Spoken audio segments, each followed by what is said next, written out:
Welcome to Everything Co-op, bringing you information on how cooperatives can help improve your quality of life. This show is being sponsored by the National Co-op Bank, NCB. The NCB is dedicated to strengthening communities nationwide for the delivery of banking and financial services for the nation's cooperatives, their members, and other socially responsible organizations. For more information on the power of community ownership, visit ncb.coop. That's ncb.coop. Now stay tuned for your host, Vernon Oakes. Good morning, everybody. This is Vernon Oakes, and we welcome you this morning to Everything Co-op, and we have Miss Roberta MacDonald on the line with us this morning. Good morning, Miss MacDonald. Thank you, Mr. Oakes. Good morning to you. Okay. I normally call you Roberta. Is that okay? Only if I can call you Vernon. Yes, ma'am. Yes, all right. Ma'am. So I know you're in D.C. this morning, and you're with Cabot Creamery. Yes, and I am fresh from last night's Co-op Hall of Fame induction. Having seen you there, I hope that's part of what we talk about today. Let's talk about it, because I had such a great time listening to those four great heroes, co-op heroes, and the whole day. Matter of fact, let's start with the 1:15, the impact session. Sure. Was at 1:30 yesterday, because Carla Ducker, when she spoke from D.C. Co-op, and she was talking about the credit unions. Yeah, yep. Yes, credit unions. I almost came to tears. I had to push them back because of what all that they have done, and her being an immigrant. She's only been here a short period of time. It's just phenomenal what can happen. The story of co-ops, particularly in urban areas, and what they've done, whether it's downtown Manhattan, Del Rios, Texas on the border. I certainly know in parts of Missouri, Oklahoma, credit unions have been these lights, if you will, of what real financial health has been and means. And yes, to see lives change, to know, as Dick Ensweiler was talking about, that people are coming out of the credit union and with money in their account, not in their pocket, and with the check cashing scammers, and about to be beaten up and their money taken because they didn't have any identification as immigrants or day workers, if you will, in Texas. I mean, I am so proud to even be aware of what credit unions and co-ops are. I think your radio show should be mandatory in business classes. Oh, thank you. Vernon, I thank every day for Chuck and what NCB has done. You're talking about Chuck Snyder, for everybody out there, the president of NCB. Yes. He's been, he's in the Hall of Fame, and he's like Martin Lowry and Rich LaRochelle. They're people that we recognize within the co-op community, but I wish the world understood that these people put their hearts on the line way before co-ops were cool. They're certainly becoming cooler now.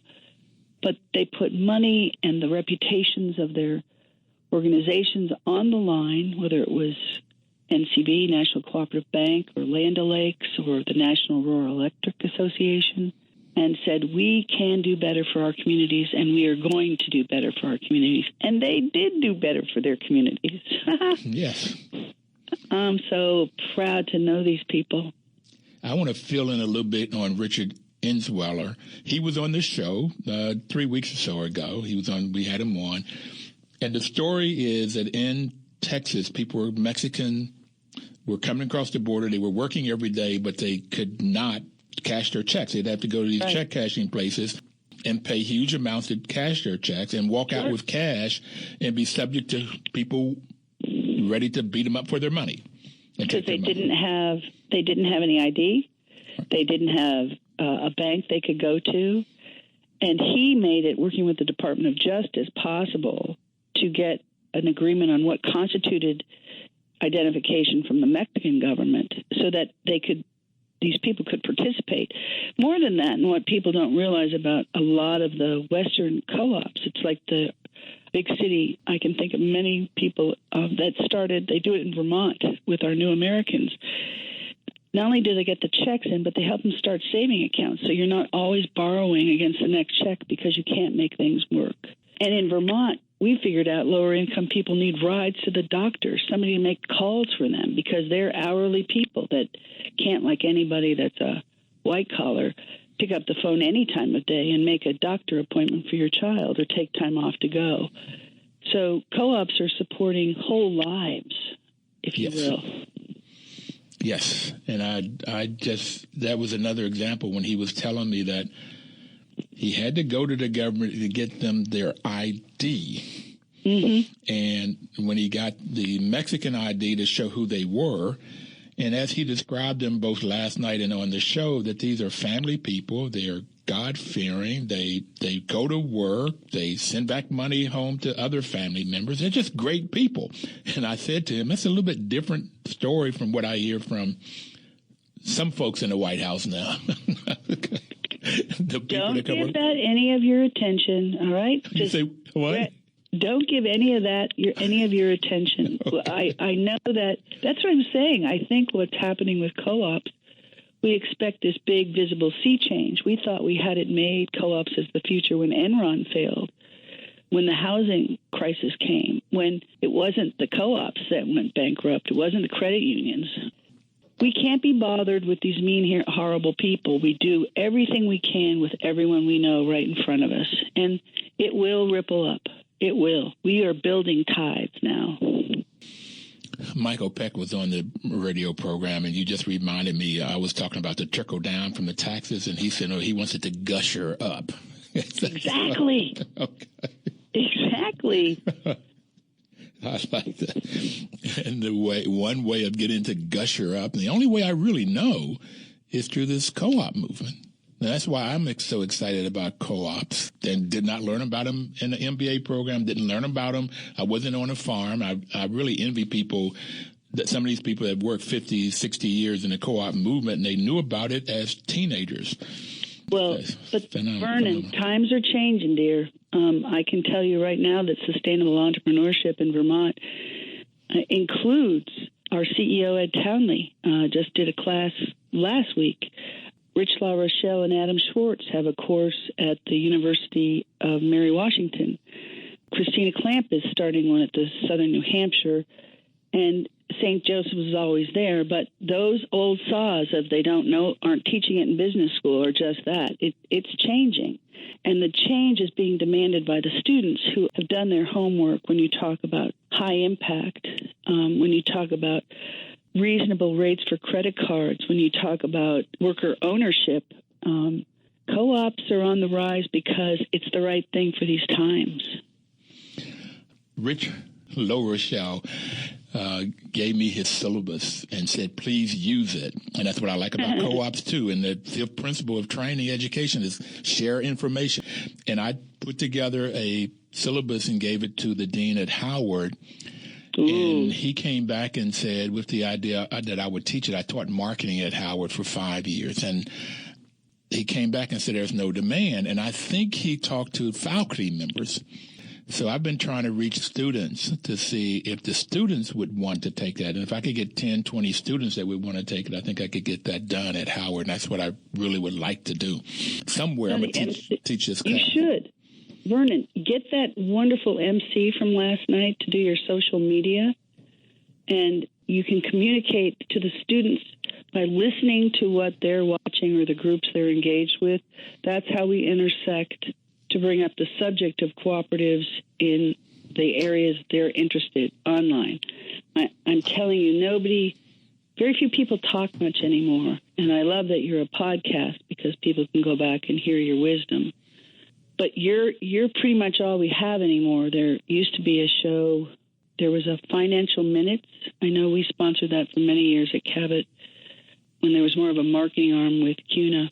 But you're pretty much it. You're the clarion call, if you will. But we've got to get all the youngins to be out there hashtagging Vernon Oaks or something to make sure people understand the options and put them on all our websites. I know we do at Cabot. We have a cooperative website, but I realize now I don't have a link to your program, and I should. I don't have a link to the Heroes page at CDI, but I should. So I'm going to go home and change that, because we do drive a lot of young people to our site because of our B Corp certification. So go to everything.coop.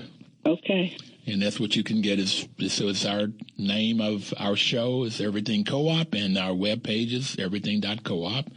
And as Esteban Kelly said, the young man at MC, you don't use the www anymore, and he said that he thought he had to tell us old folk that. Okay. Well, wasn't it interesting? It was such a great split between us ancients and these young Turks. I mean, I don't remember a group, unless they were relatives, of such naturally young and beautiful, and beautiful. By beautiful, I mean the energy that was there last night. I'm pretty impressed how many, I think of Candace and Kaylee and, these wonderful people. And Vernon, I got to tell you a secret. I think, with Ann Reynolds coming into the Hall of Fame, which I think was she's had a remarkable contribution to co-ops in all kinds of ways.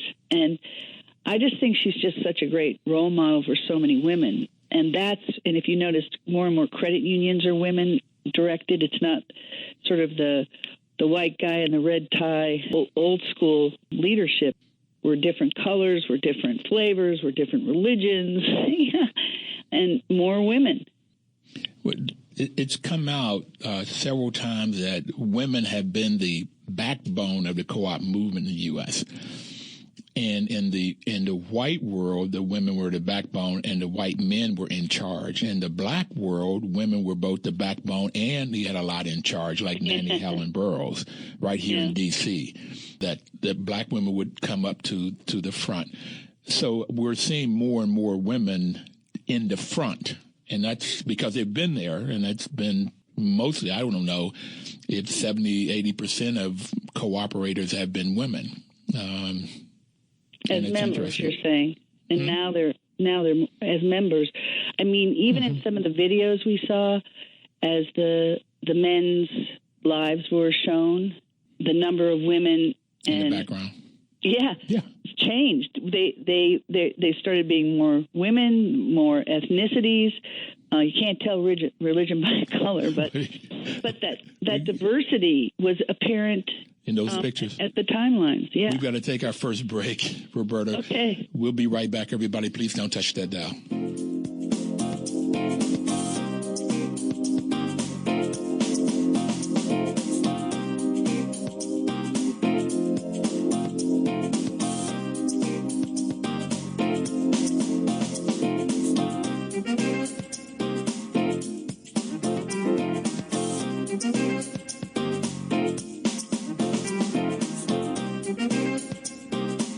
News Talk, 1450 AM WO and 95.9 FM.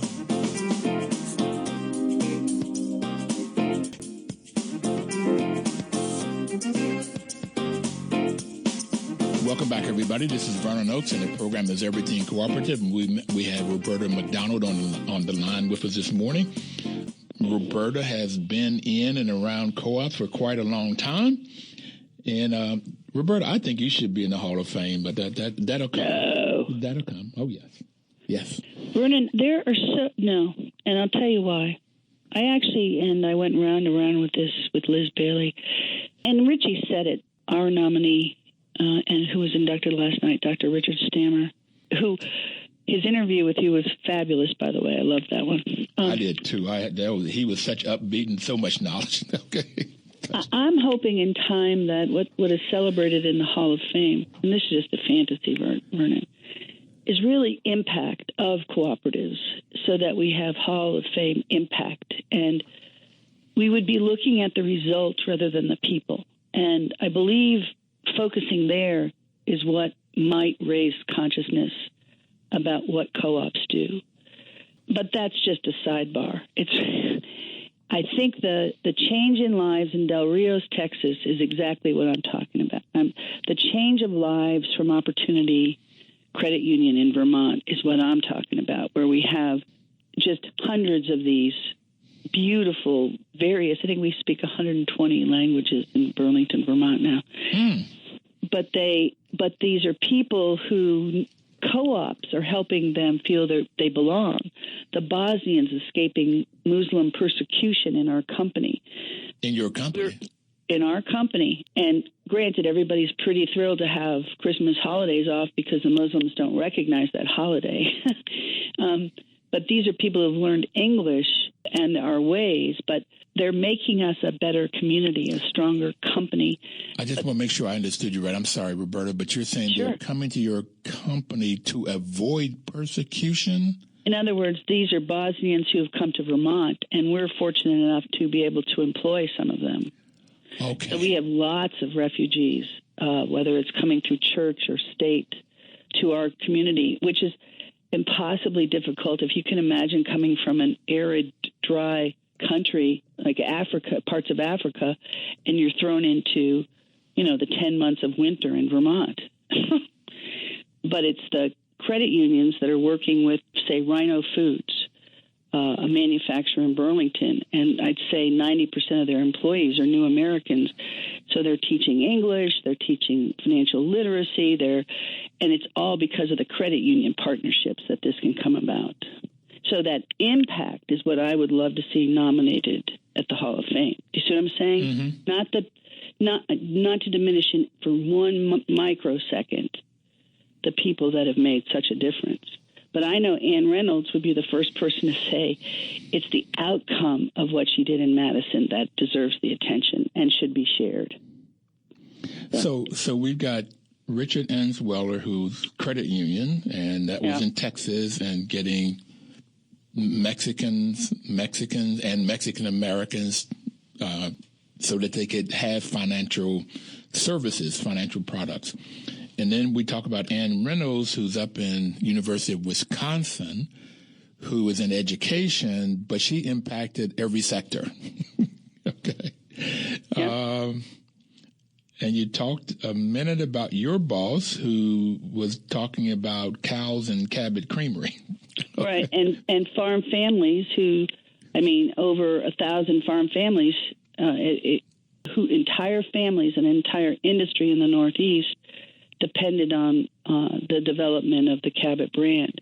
But then you have Terry Appleby, who's not that, but maybe 100 miles away from us, that is affecting, they call it the Upper Valley, between New Hampshire and Vermont.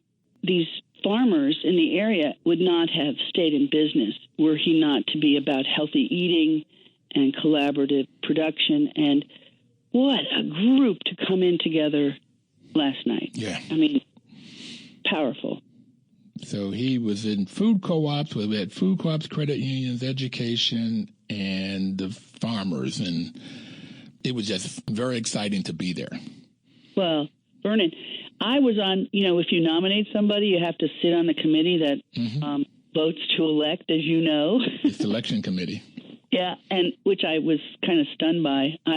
But I couldn't believe how many incredible choices there were. There's just stacks of people that could be in the Hall of Fame. And how difficult is that to select from among those proffered as honorees. But it just goes to show that this is a business model, a better business model that is doing the right thing throughout the entire United States and in some of the most poorest parts. So I think about the women, say, from West Virginia that tried to run for the Senate, and if only she'd known about the healthcare co-op in Seattle, or that you don't have to run for office to change the system. You can change the system with a co-op. Mm-hmm.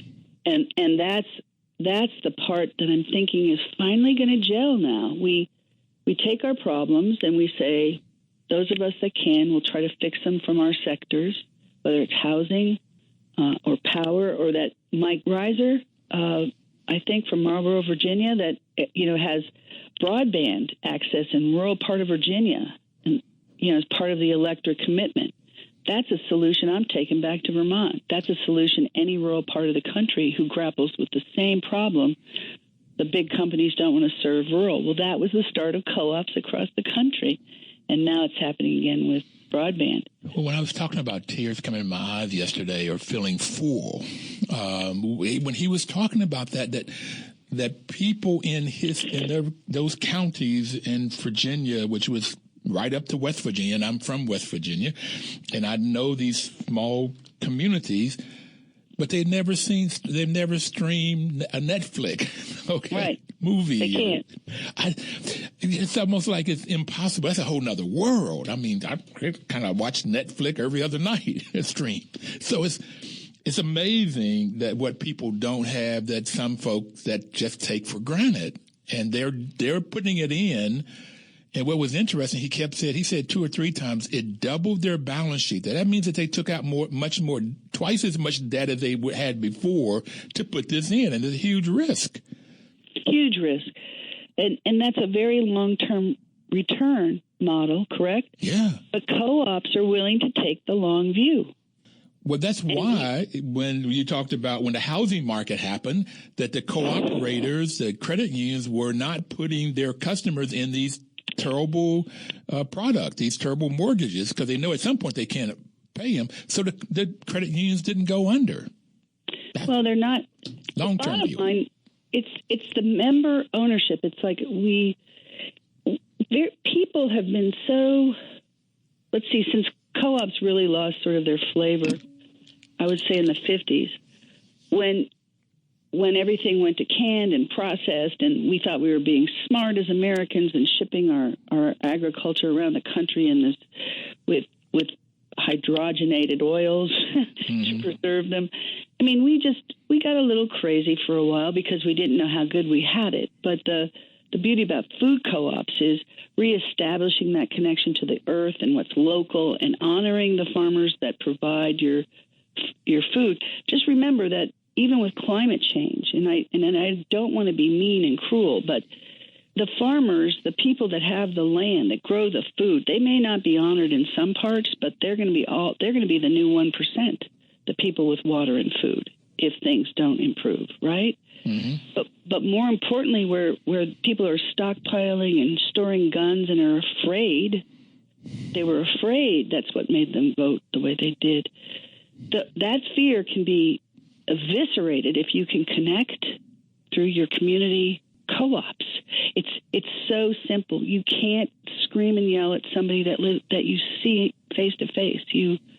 That maybe one night, but you can't keep that up. You're bound to love each other, especially if you have any faith.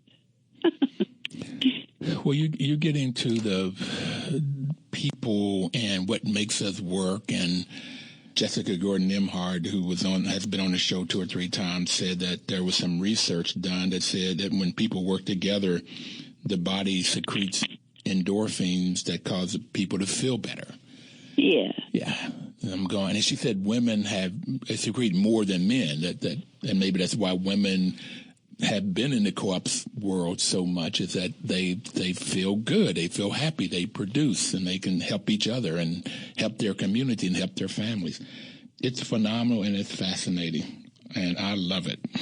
And joy was number 2. Anne's reason, sort of rules for the future. Give joy. I think it's why women have babies. I don't know the guys secrete a lot of good juju, but you sure secrete a lot of stuff we need when people are afraid. Anyway, whoa, this conversation is taking some weird turns, Vernon. It's all your fault. I'll take it. We're getting ready to take our second break, Roberta, and I just find this fascinating. And I want to come back after the break. You said that co-ops are doing the right thing, and in the 115, talking about the impact, the ABCs of co-ops. I'd like to come back after the break and talk about what causes co-ops to do the right thing. What about co-ops is the right thing? Yay. Okay. All right. Yep. We'll be right back.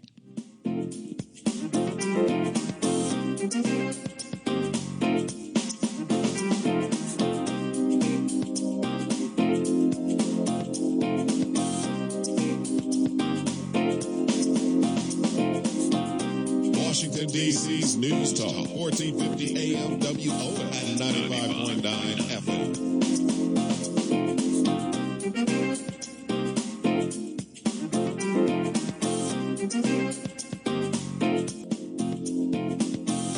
Welcome back, everybody. This is Vernon Oakes, and the program is Everything Cooperative, and Roberta MacDonald is our guest today.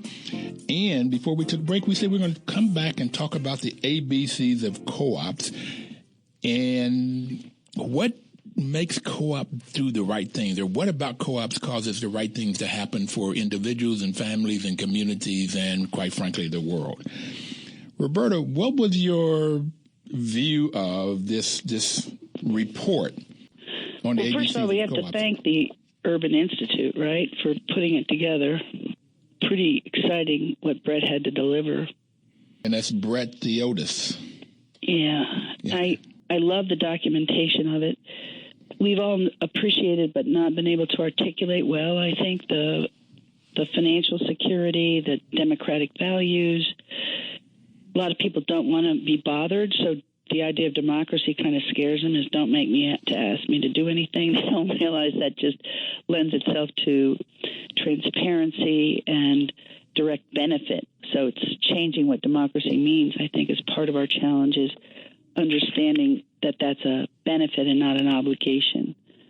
It goes back to Montesquieu and Locke, and I think about the fundamental dichotomy with democracy. It's a responsibility that some people don't want to know everything. Some people think people don't know enough to know everything. Mm-hmm. But you're better off having a chance to understand that we can balance that incredible gap with wages. Whether farmers get the extra milk check profitability, they also have, their workers have pensions. You know, there's a reciprocity, a symbiosis in our company, and that the employees make sure the farmers' milk comes to the best cheese, and the farmers are guaranteed a place for their milk.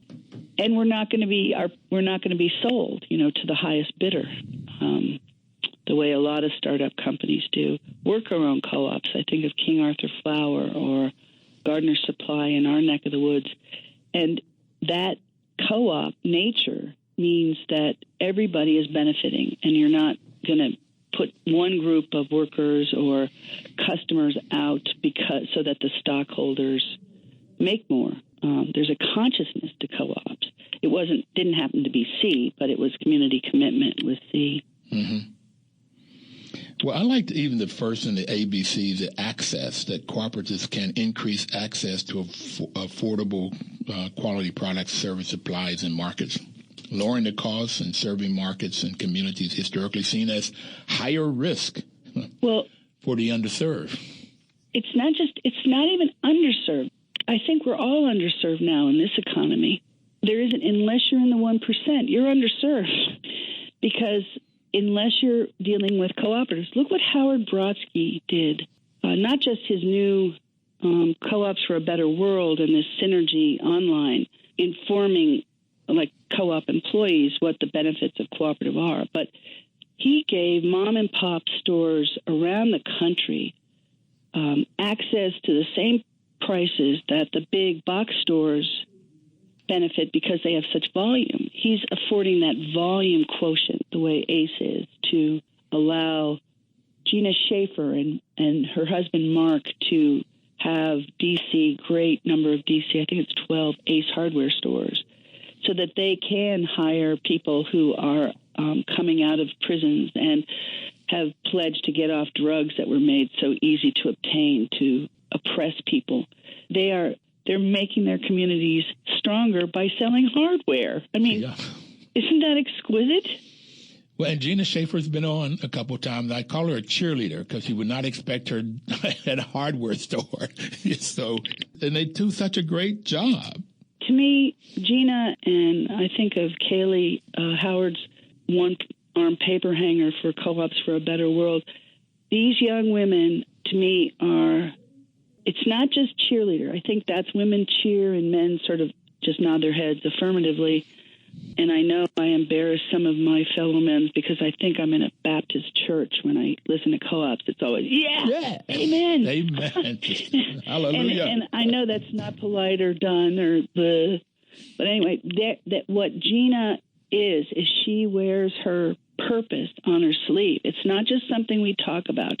Purpose is in every way. It is in her focus, in her language, And Mark Freeman is no different. Mark, her husband, is no different. His is just quieter, right?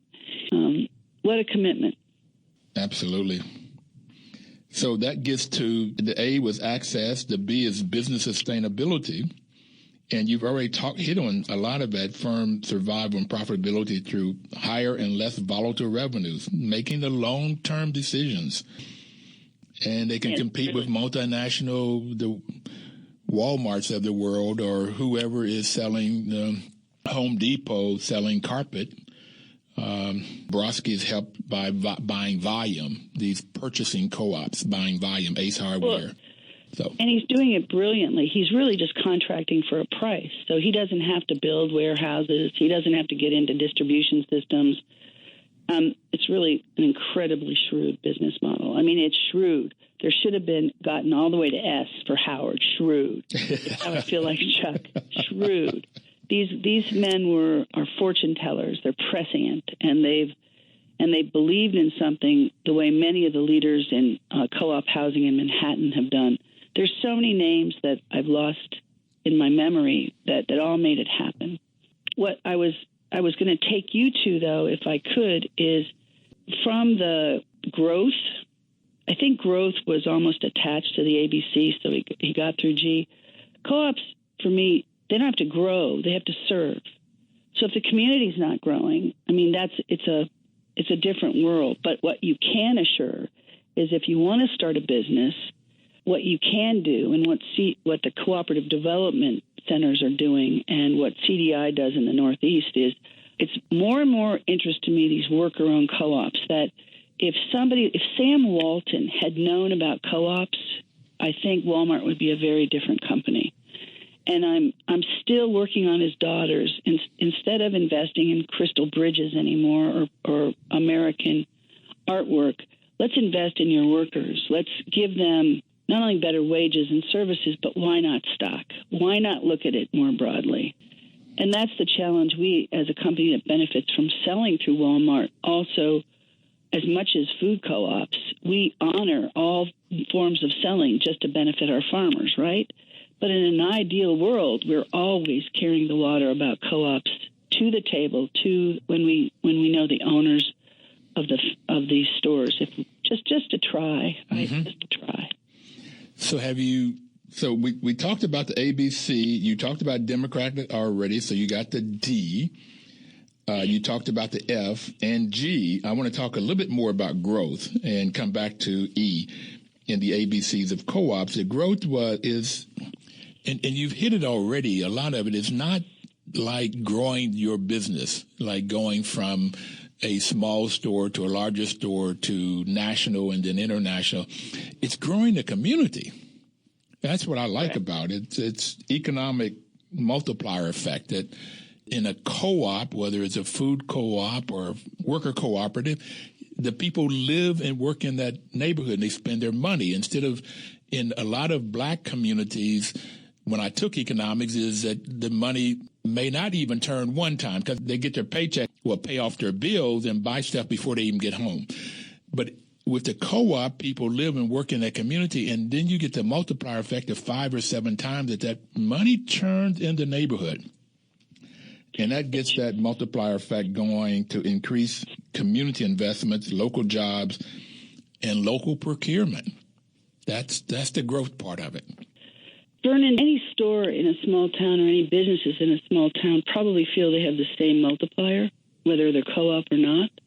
And I don't know, you hit on a key word for me. It's probably one of the greatest irritants in my life, and it's the word stuff.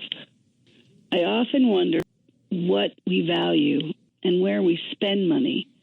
And I'm kind of glad that very rich foreigners are buying the stuff that has big logos. I like to think that co-ops are help redefining what my E would have been enough. What is enough? In the ABCs, it's equity, diversity, and inclusion, which I think is important. But my second E would be enough. So part of the benefit to me of cooperative structure and the 7 principles is we're also leading different lives. If you look at the food co-op, it doesn't have every brand, and it's almost taking you down a good food lane, if you will. If you purchase from like a True Value or Ace Hardware, you're helping somebody right in that town, or one of Howard's Carpet Ones, or the Joe Bergeron in Vermont, all the credit unions in our state. They are actually allowing people to have enough, not just by savings, by better rates. And so in my heart, that E means enough on all kinds of levels, and not false acquisition of things, of stuff. Okay? Well, I want to come back and talk about that enough, but let's before that, the equity, diversity, and inclusion was the second reason I like co-ops, and that's the first principle, that it's open to everybody, regardless of race, regardless of religion or politics or gender. It just doesn't, and it doesn't make any difference where you come from. That's why Richard Inswelder and them could work with the people in Mexico. It doesn't make any difference where people come from. Amen. Okay? It's the people. So it is people, right? Yeah. I thought that was our Constitution, but, you know, what am I? What do I know? But no. And I used to be mad at politicians. A lot of politicians, I find, they get money from the wealthy, and therefore they make policies for the wealthy. And I say they're not for the people. And they are for people, but they're for the 1% people. And we need people in there that are going to be for the 99 or the bottom 50%. How do you get to the total, the masses of people?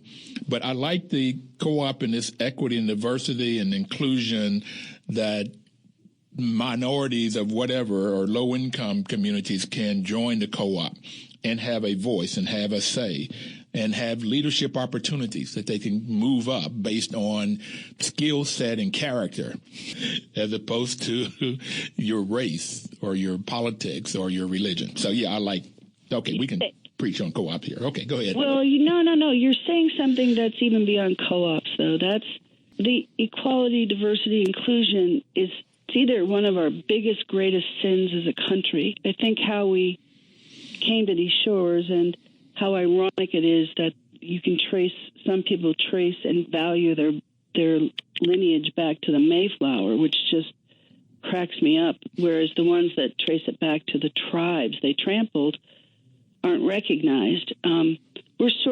We've been built on really broken ground, and not trying to get too pithy at this point in time, Vernon.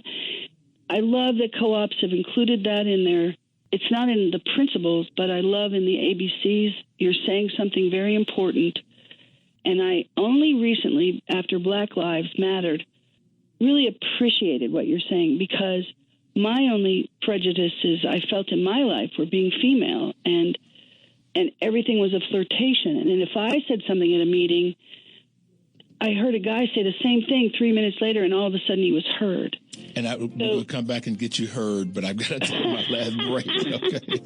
Okay. I'll be right back. Everybody, don't touch the back, because I really want to hear what you have to say. We'll be right back.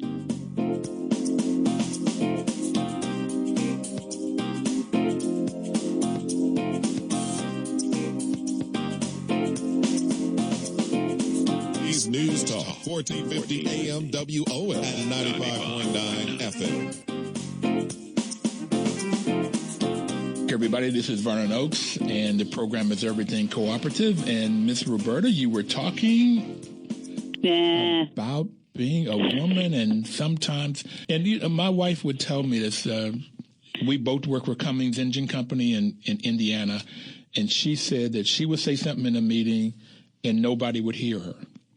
And a guy would come back, in our case, white guy would come back and say the exact same thing, maybe even using the same words, and everybody go, yeah, that's a great idea. So, yeah. Yep. So your wife and I have something in common. I never let it bother me, but it did turn me into sort of a filterless person. In other words, I just learned to speak up louder and say, and I, unlike most women, said, I just said that. Didn't you hear me?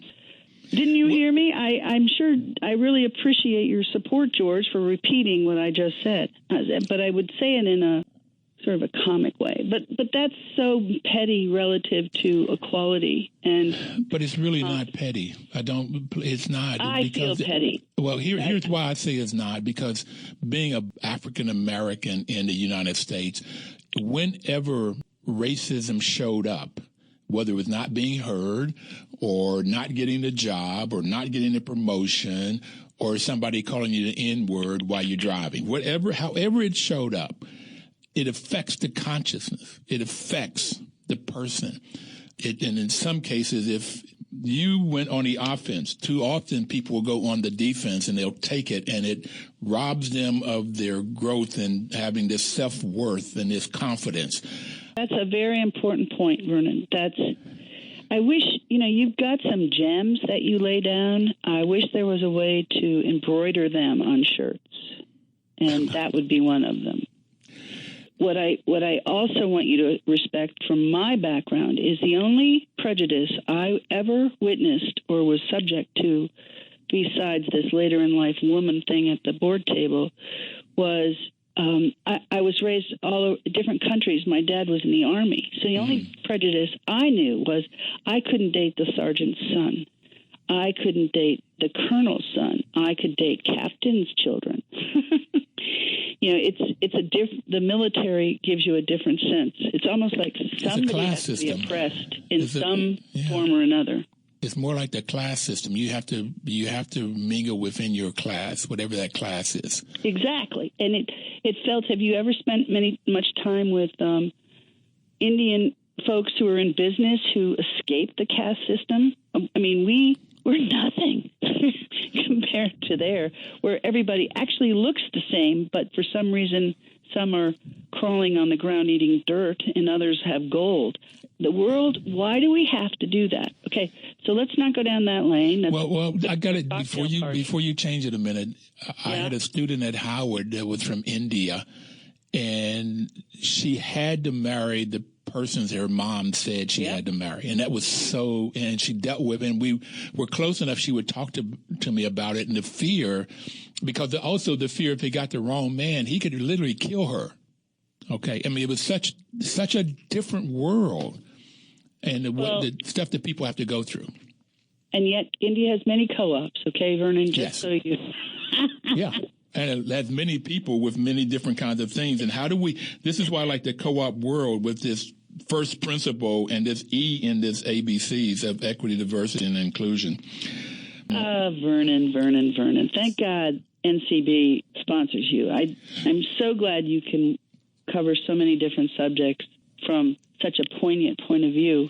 And I really hope that the ABCs, I hope next year the Institute takes it further and goes on past G. and I'm looking for, because everything that was in here is stuff that I've talked about on this show. I said, so it's nothing new to me. Are you proud? But see it on paper was phenomenal. And then then talk about going and getting the examples and the case studies of looking at how it really affects, how the different co-ops affect us. And you're talking about Howard Brodsky and Housing Co-op and Cabot Creamery, all of these different things that we've done, taking people when they're having hardships. And taking them when they're happy. We can do so much more. The government is going to be able to afford less and less. Our capacity for compassion is diminished by just the meeting minimal needs. At some point, we're going to have to get a little more politically active, I think, and less passive about who's in charge, less straddling. But I think the young people will take us there. And I hope that everybody takes a vacation at another co-op. I keep hounding Cornelius at the Southern Federation of Cooperatives. Yeah. Going back to Ralph Page days, but where I think NCBA has been so fundamental in promoting just co-op development in the States, let alone internationally. But this is a new era now. It's not just the current presidency. I believe this is a new era for co-ops, and it's not because we're looking to be recognized. I think we're just doing it, and we've built the fields, and they will come. And I think it's just a matter of boasting a little bit louder, doing some of the interplay in communities like we do in Vermont between the credit unions and the food co-ops and the electric co-ops. And we all just shout out to each other's members, and we're going to do it louder and harder. And thanks to the meeting last night, we're going to be doing it with Massachusetts and New Hampshire. We decided we're coming out as co-ops. We're just coming out, and we're going to do more together. And then if anyone sees us that wants to change to a worker-based co-op or wants to realize that they're probably a member of 2 or 3 co-ops and don't realize it, we're happy to have them at the party. Well, my job, my life, my mission is to get cooperators and get people to promote co-ops. I found that in my short time in this world is that co-ops do a great job and they don't tell anybody but themselves. So let's tell them. You clearly don't know me well enough. Well, perhaps with different people like you, but for the most part, we really don't speak out and tell the world. Now, I tried to get Bernie Sanders on this program a long time, and he's from Vermont, and you guys, keep talking about that, and I've seen him talk about co-ops. How do we get him talking about co-op? In our summit, and Deb Troika from Indiana, we brought governors in of all parties. I'm not giving Bernie any special spin here because, frankly, Peter Welch and Pat Leahy have been more aggressive about supporting co-ops. But we have the candidates for governor and state office at our summit address. Joe Bergeron and I, we've done it a few times, 3 times. Before we even let them get elected in the primaries, we have them tell, what are you going to do with co-ops? And you find out how, well, we're a co-op because we shared our profit. I mean, we really had a candidate for governor that just was so ignorant. But it served to at least influence. We've got co-op language laws that have been somewhat improved in the business industry, and there's a way to do it that's pretty exciting. Okay, just real quickly, we're running out of time, but you talked about enough is the E, and I just want to let you know that I'm writing a book. I started it on simplistic living. My boss at Howard taught me this, and it starts off with what are your basic needs? And it goes through about 5 steps, and it really gets people to take a look at what do you really, really need in order to live and survive. And it really helped me to turn my world around where I didn't need that much. I really just don't need that much. So I'm not always grabbing and trying to figure out how to get more. It's a phenomenon. So, yeah, enough. It's a good place, isn't it? Yeah. But, one of the great CUNA, and we have it on our website, is little kids' savings. We have a scout patch on this as well. You earn, and when you earn, whether it's allowance or whatever, and I do this myself, you save some, you spend on your needs, but then you make sure you give it away. So it's an old church principle of tithing. Now, I tithe for prisons and hospice. I'm an above-ground railroad operator, getting women coming out of prison with no friends, get them home to their families. And so you do what you do, and it's much more fun to spend money helping, frankly, than on another thing you got on sale. Yep. Okay? Yep. I wish we had more time to talk about your prison and hospice piece because I really like talking about getting co-ops in the prisons and how they really helped in Puerto Rico and Italy. But there's a lot we can do, and I have family members in prison. I have nephews particularly. It's interesting that black men as opposed to black women, they really have 3 nephews in jail, 2 in jail right now. The third one was in a lot, and I have 3 great nephews. This whole prison conversation and what we could do with co-ops in the prison. We have to do it before prison, right, Vernon? Yes. We've got to give people purpose before they turn to drugs or theft. We have so much we need that I think of Roosevelt and work programs. If we have an infrastructure that's collapsing, let's put people to work to repair what we need. It's just very silly to cage them way after the fact. But we all know that. I want to be elected queen of the universe and have a magic wand. Okay, can you facilitate that? Well, I think you do, but it's co-ops and you have a wonderful voice. Listen, we've got to go, and I really thank you. Thanks for having me. Thank you very brave. much. And everybody out there, please live this week cooperatively.